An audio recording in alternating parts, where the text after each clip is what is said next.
Paano kumuha ng tax clearance gamit ang Go Manila?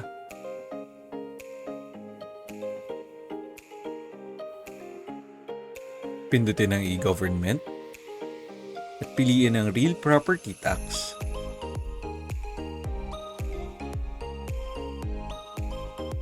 Sa transaction type, piliin ang tax clearance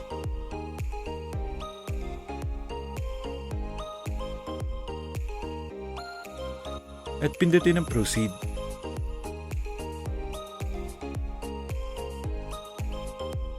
Kunan ang payer information, ilagay ang tax declaration number, OOR ng amilyar, at property identification number. Tandaan, ang 14-digit PIN ay para sa lupa, ang 19-digit PIN ay para sa building, bahay o condo unit. Pindutin na proceed. Punan ang hinihinging detalye gaya ng kung ano ang valid ID, paglagay kung ilang kopya ang kailangan,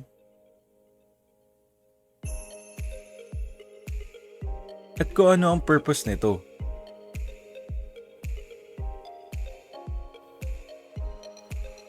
I-upload ang mga sumusunod gaya ng tax declaration, owner's ID, at authorization letter o SPA kung representative.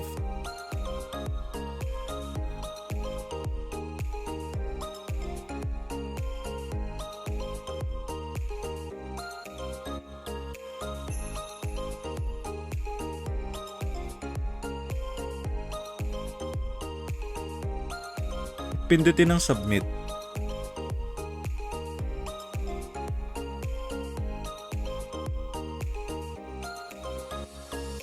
Pindutin ang View OR button para makita ang original receipt. At kung nais i-download ay pindutin ang Download OR button.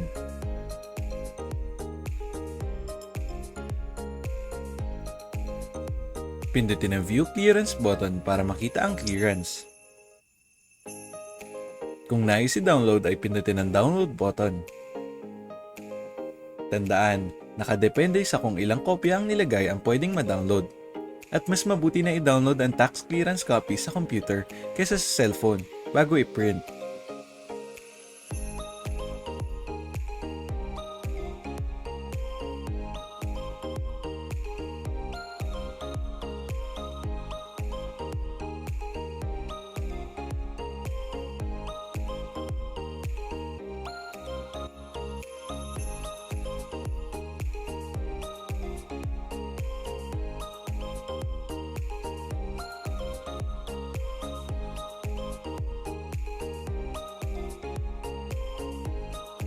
Para sa iba pang katanungan, maaaring makipag-ugnayan sa mga sumusunod. Go Cashless, Go Manila!